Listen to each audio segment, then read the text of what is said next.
Hello, everyone. I hope you're all having a wonderful Christmas holiday. I haven't done a podcast in a while because I have work and I have obligations that require my full attention.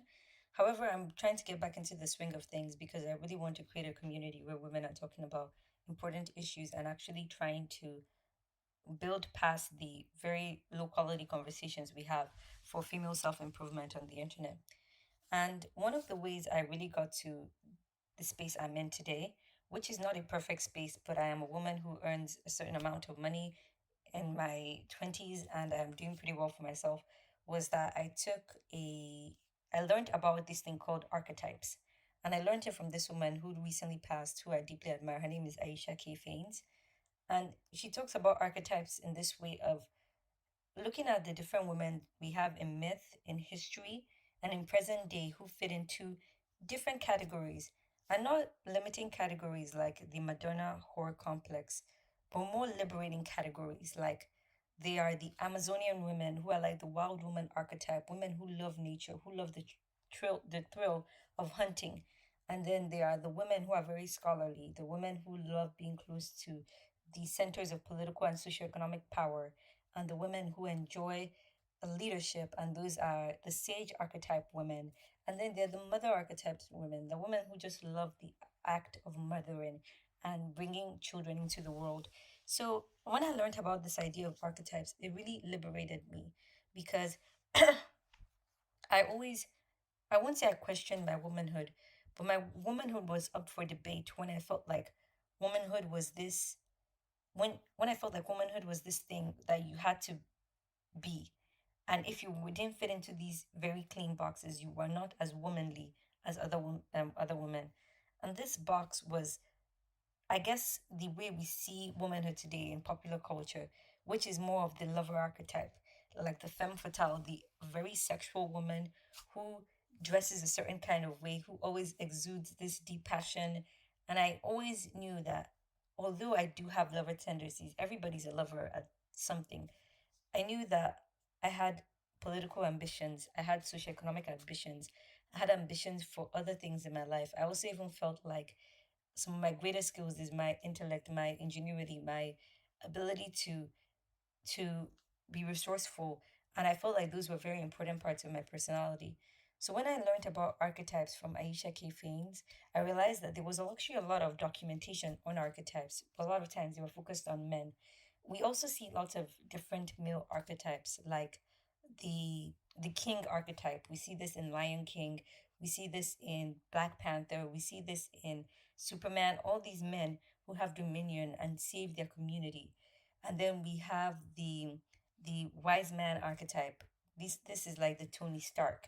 This is like the Elon Musk. These are men that are meant to have amassed large amounts of wisdom and use it to engineer some things into the world. And after that, I realized that I did not have to stifle my womanhood to fit into a woman that just did not exist. And that there were women like me all over the world, in fact, in history and in myth, who loved learning because I always was that child who loved learning. When my parents used to go out when I was younger as a child, I would just tell them I want to stay in and read. And those women were just as much as women was lover women. And the archetype I'm going to talk about today is called the Sage Archetype. So, who is the Sage Archetype? I guess let's start with our patron saint, which is Athena. Athena is the original wise woman. Like in Greek mythology, why do we study Greek mythology in archetypes? Because we live in a society built on Greco-Roman myths. Like we see it everywhere around us without us even knowing. In the West, all these different statues where we see symbolisms of Athena, of Zeus, of Poseidon, all of this is built around that tradition. And the archetype for the wise woman is Athena, the wise woman of the sage.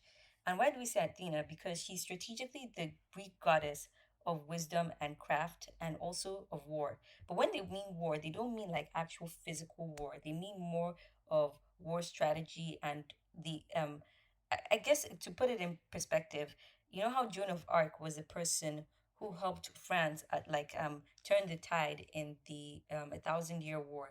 Joan of Arc never actually fought physically in the battlefield, but she was kind of not a mascot in a funny way, but in a She was the person who rode into the battlefield and gave the soldiers the courage to go and do what they needed to do. And I guess that's what Athena was. And the reason why Athena is one of the virgin goddesses. And what is a virgin goddess? A virgin goddess is one of those goddesses that are they basically are goddesses that are not built around their relationship to other people. Like if you're a Hera, the wife archetype, the woman, the queen archetype, you have to be a queen in relation to a king, right? But if you're Athena, which is the archetype of strategic warfare or of being wise, of being knowledgeable, you don't have that in relation to anybody else. And there are two other virgin archetypes, and the other two are Hestia, the goddess of the hearth, and Artemis, the goddess of the hunt. So let's dive a little bit deeper into Athena and what makes her so smart.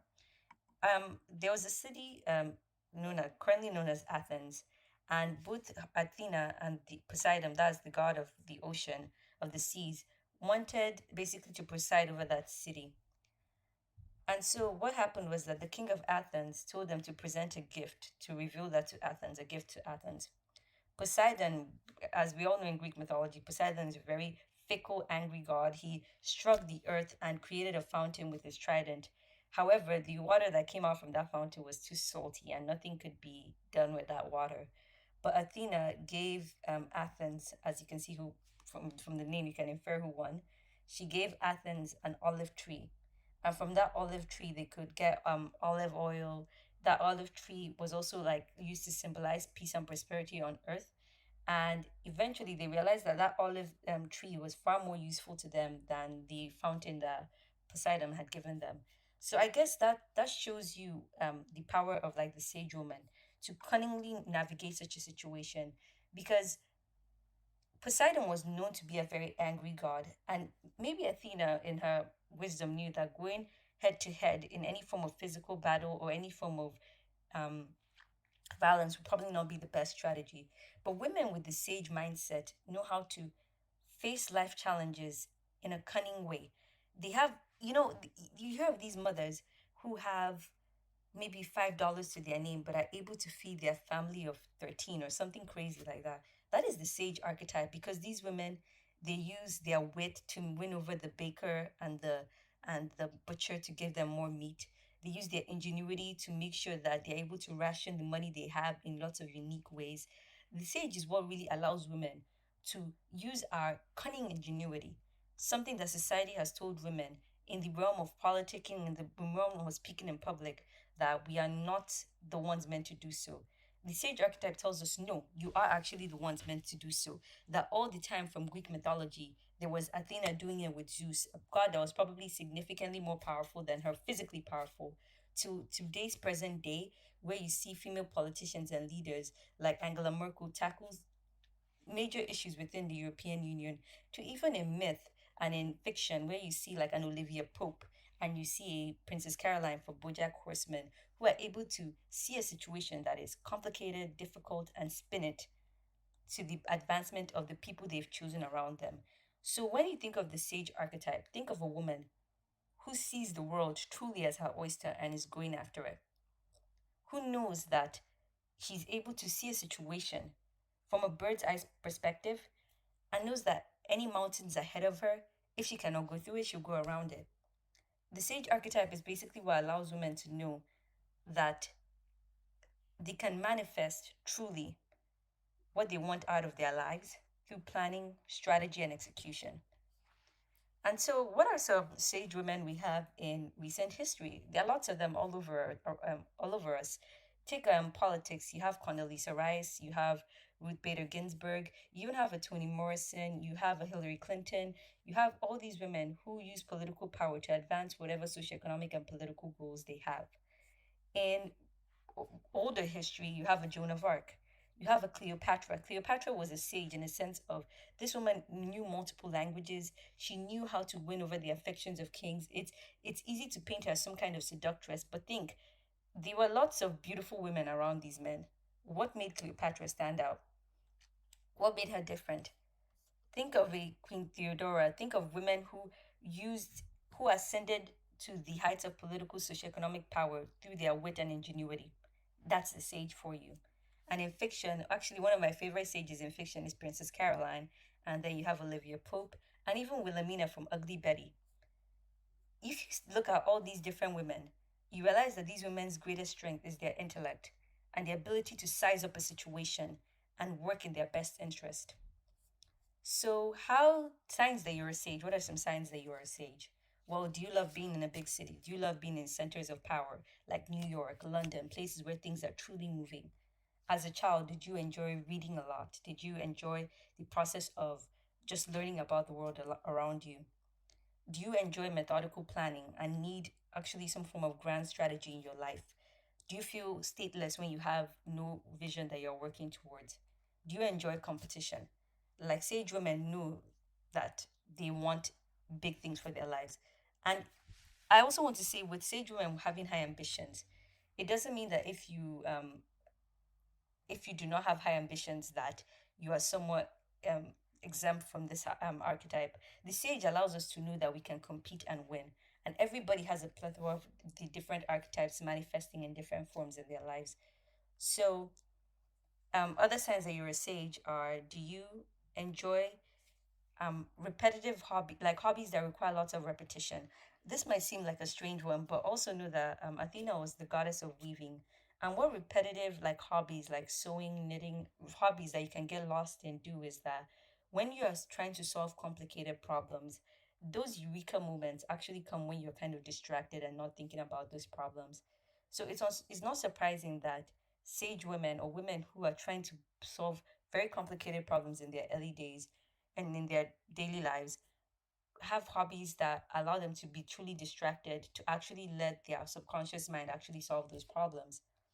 Do you in when you imagine a romantic relationship, do you envision more of a companion of friend versus an actual lover?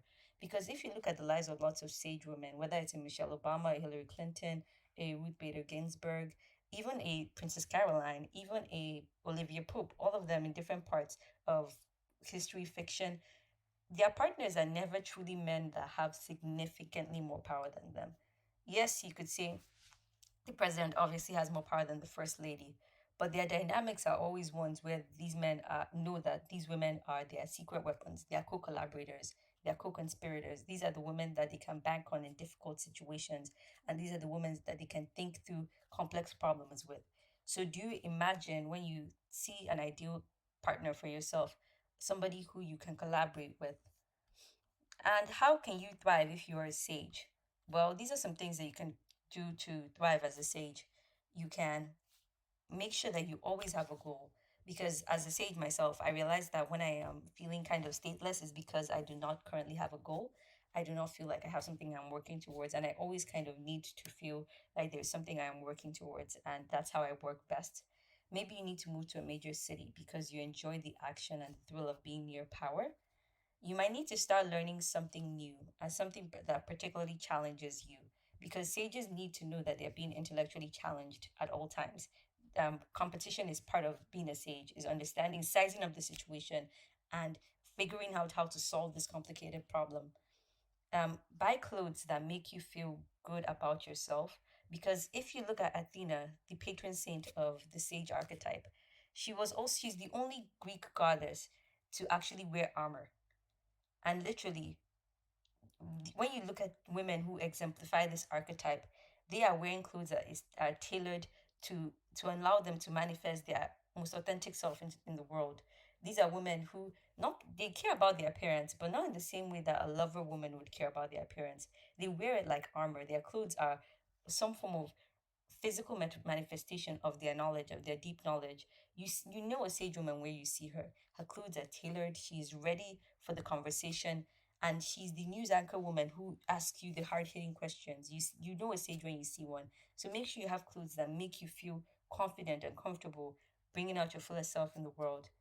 And pick a physically intensive sport, a sport or a hobby that you can get lost in, like running, something that makes you get distracted so that your subconscious mind can actually just take over solving your complex problems. So that's the sage archetype. I don't know if I ever want to do the non-virgin archetypes because I don't feel any deep connection to like the mother archetype or the goddess of the hearth, but Very much, I am a sage. I'm also a huntress. That's the wild woman archetype. I'm also very much a lover, but in a different way. Like, I think everybody loves everything. The lover archetype is in everybody, male, woman, man, woman, every kind of person. So I think those would be the only three archetypes I would do. And let me know if you're interested in any one of the other two archetypes. That is the lover or the huntress archetype. I want to also discuss two trends I'm seeing because I want this to be a community where we are planning for the future, for the actual future, not the soulless, lifeless conversations that are being had on social media. One of the trends I'm really seeing is we all know that there's going to be a global population decline, and maybe that's for the best with overpopulation, which actually really isn't a problem when you think about it. But how are companies and how should we be investing, understanding that we are approaching a society where there will be more 60-year-olds than there will be 20-year-olds, and it's not just restricted to the developed world. I know people in the developing world who are having significantly less children than their parents used to have.